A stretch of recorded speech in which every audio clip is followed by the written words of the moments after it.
And I think we're recording because it just says, doesn't give us a message. But in any case, it's the Dr. Digital podcast. Special guest today is David Fradin, who is the president of Spice Catalyst. And so I wanted to get a chance to talk with him because he can tell us about design thinking, one of the most exciting and best things that are out there about product development. So it's Dr. Digital podcast. Welcome to the program. And David, thank you for coming in.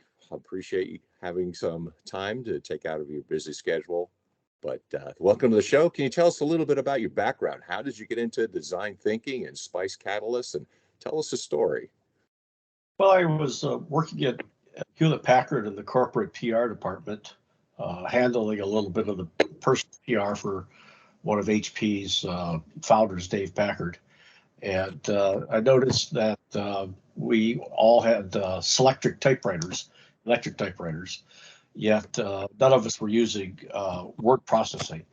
Well, I had started a national student organization in support of science and technology about 10 years earlier, and I had a Savin word processor on my secretary's desk, which was a converted electric typewriter with a mechanical solenoids base that would throw itself up and hit the keys after you recorded the keystrokes on a cassette tape.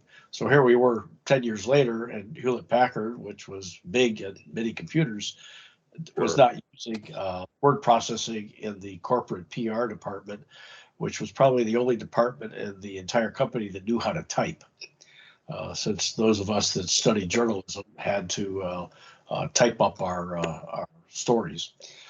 So I introduced a internal word processing program to the department called Slate, and found out that what I was doing was actually the same kind of thing that a product manager does, or what I prefer to call a product success manager. And HP kind of pioneered the business back in 1938 when they borrowed the concept of brand manager, the mini CEO of the product, the person that had full authority and responsibility over the product success, and turned it into a technical product manager as opposed to a brand manager. Right. And the notion of product management has spread throughout the world, even to the point where I teach an executive MBA course at 2 universities in India, and have had now thousands of students there that have gone through my books and my courses. So I was able to transition from corporate PR over to product management in the Information Networks Division Office Systems group. And from there, because I was a trained HP product manager, Apple recruited me to bring the first hard disk drive to market on a personal computer. It was a marvelous little device. It was had a tremendous amount of space. It was 5 megabytes and really cheap. It only cost $3,600. And nobody could ever imagine filling up 5 megabytes and ever needing all that space. But in the recording that you're doing of this show, we just consumed 5 megabytes in the last half sentence.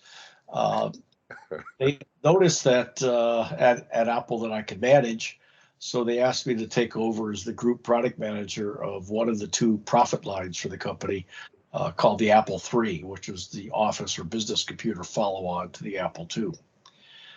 They then, because Steve Jobs insisted upon it, canceled the product line after I'd been on the job about 3 weeks. And this is after he was the first product manager a couple of years earlier for the Apple III, and he screwed the whole thing up. And he just wanted to get rid of his bad nightmare. Then they noticed that they $20 million in piece parts scattered throughout the world. And John Scully, who was president at the time, called me into his office and asked me, what should we do about it? And I said, what do you mean, we, paleface? And he did laugh. And also the room was Ida Cole, my division marketing manager, Del Yoakum, who was VP of manufacturing, who later went on to become president of Apple, Joe Graciano, who is the CFO. And I explained to him how small independent business units can work faster and independent and get things done as opposed to large bureaucratic organizations. And a good example of that is the Russian army versus the Ukrainian army. The Ukrainian army has delegated authority down to the lowest levels of the organization so they can think and their commanders can make decisions. While the Russian army has to wait for orders, probably from Putin, as to what targets to hit with their artillery. And that's a big factor in the success of not only the Ukrainian army, but the Roman legions and Hewlett Packard, which always had small independent business units. So they gave me the job as an independent business unit manager. They didn't want to call me a general manager, so they called me a business unit manager, or BUM for short. And I took 17 people, went off and generated about $600 million in revenues and enough profits to fund Steve's Macintosh development and to employ about 1,000 to 1,500 Apple employees. About 6 months after I shut down the product line, the company laid off that number of employees because the company could not understand the notion of a cash cow and continue the product line for a few more years for the profits so that people could move on to the next great thing, which would be the Mac Plus, which didn't come out to about 3 years later. And that was the real successful Macintosh. So I went on from there, and about 12, 13 years ago, I started teaching product management and product marketing and started Spice Catalyst 10 years ago. And my number one client worldwide is Cisco. And I've trained probably about half of all their product managers worldwide. Mm-hmm. So one of the things I was going to ask is we were chatting a little bit about before the podcast and made a reference to the Rolling Stones, but it's like a lot of changes. But I say it's almost, I hesitate to ask the question, what are some of the biggest changes you've seen? Because you really go back quite a long time. And what would you say are some of those biggest changes over the course of your career? I think the biggest one is social media over the last 10 years. And it's completely changed the nature of marketing. And it's something that product success managers have to be increasingly aware of and how to use it and how to manipulate it. There's probably some grad courses in social media use at the KGB in Russia because they figured out back in 2014 that they could weaponize social media to the benefit of the Russian Empire. So related to that, then I suppose, what would you say are some of the hot growth areas? Is it a combination between some more traditional computing aspects and social media, or what do you say, or what would be areas that we say are the hot growth areas? Well, there's really two types. One is the stuff that goes viral, the Kardashians. I mean, what have they ever done other than the fact they've become multi-billionaires or billionaires? Yeah. And the influencers on TikTok and Instagram and those kinds of things. But those tend to be more style and consumer type products.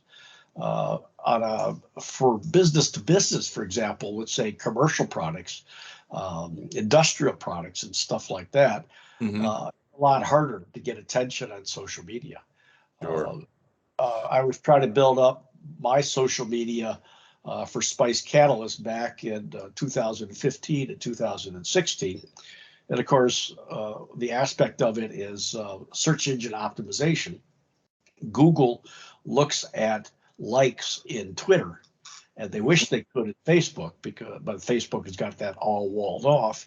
And as a result of that, because human beings tend to like negative things many orders of magnitude more than they like positive things, things will go viral on negative things, and that signal is picked up by Google off of Twitter, and hence the negative stuff flows to the top of the search engine results. And that's millions of impressions a day, if not billions. And so how could someone with an industrial product get any attention in the search engines as a result of being smothered by all of this negative clickbait that's out there? So that's the big challenge, is cutting through that.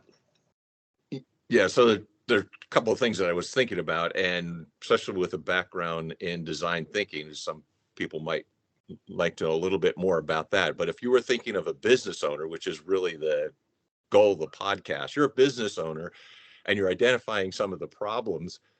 How then would a business owner approach this very complex and dynamic field with social media and the internet? So what would you recommend business owners to do at this point?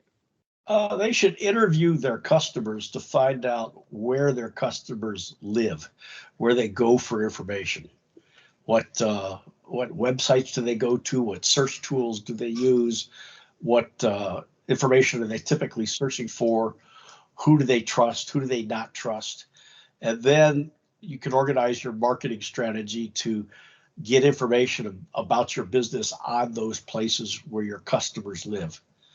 And I would interview at least 40, maybe as many as 80 of them. And then if you have a customer's list, offer a gift and to them if they would respond to a survey to the same questions you're asking in the interviews. But in the interviews, you've been able to refine the questions. So you eliminate all of the when did you stop beating your wife kinds of questions. And that, by the way, those two parts, the interviews and the surveys, are part of design thinking. Design thinking starts with observing what it is that your customers do. And the reason for that, as Henry Ford once said, is you can't ask your customers what you want, but you can observe what they do. And Henry learned this the hard way. He went out when he was thinking of doing the Model T car. He went out and asked people if they wanted a car, and they said they had no idea what a car was, so they said no. And if you think about it, a lot of people use the big data and the internet and the notion that came out of Stanford Computer Science School called wisdom of the crowds, which is the basis upon the search engine that Google has, wisdom of the crowds, which is so smart. Everyone goes into a movie theater, a fire breaks out, and everyone tries to leave through the same door. That's how smart the wisdom of the mobs are. So if he had the internet back then when he was thinking about his Model T, and he did keyword research to see how many people were searching for a car, he would have found that nobody back then was searching for a car. They were probably searching for a faster horse, how to get my horse to go faster. So you observe what people do, why they do it, when they do it, where they do it, how they do it, what's getting in their way, how satisfied are they with the way that they're doing it now. And then from that, you do your interviews, your surveys, and if you have reliable big data available, you take a look at those analytics, and that tells you the basis for your design thinking and what your product needs to do in order to satisfy your customers' needs. And that would be a combination of the social media and the person-to-person interviews. That's what you're saying, correct? Yeah, right now, if you've got a company or trying to think of forming a company and you want to find a problem that people have that you could develop a product or service for, and a service, by the way, is nothing more than an intangible product, and they're treated and they operate exactly the same way, despite the fact that most people don't realize that. You can go to the keyword search tools that are available and look at what problems are people searching to solve and develop products to solve those. When I was a product manager at HP and at Apple, we didn't have that kind of data available. Right. And so if you could bring things up to speed currently, both in your current role at Spice Catalyst, and what is it that you do and how is it that you would assist business owners with their problems and what their issues are? Well, we have a number of courses which you can take a look at our spicecatalyst.com website. Yeah. And we can convert those courses or customize them to be an actual workshop for a client where he or she brings together their product team and go through the steps of putting together, for example, a product market strategy that is a plan to get a product into a particular market. And with that done, then they'll have a business plan, a product strategy, which they can then go execute. or they could take one of my design thinking courses, and they can go through the problem and solution discovery through design thinking and innovation and come up with a design for a product. Okay. Very interesting. So you have a really such a wide breadth and a long background in seeing a lot of the things that have happened. It's almost like hearing the recent history of computing, which is pretty interesting for a lot of folks. But in any case, you told a little bit about your services and what you do and the background and the length of service with some really interesting stories along the way. So I appreciate all those. How would you recommend people get a hold of you now that they know what it is that you're all about and what it is that you do? My contact information is on my website, including my email, which is dave@spicecatalyst.com. Just feel free to shoot me an email, and then we'll set up a time to talk. Outstanding. So I appreciate your time, David. It was really awesome. My guest today is David from Spice Catalyst. Awesome to hear some of the great stories and some of the brush with greatness. So some of those names of Apple and Jobs and what have you. So it's really cool. Thank you so much. We'll see you. Take care. This is it. Signing off for the Dr. Digital podcast. Until next time, Deus Volt.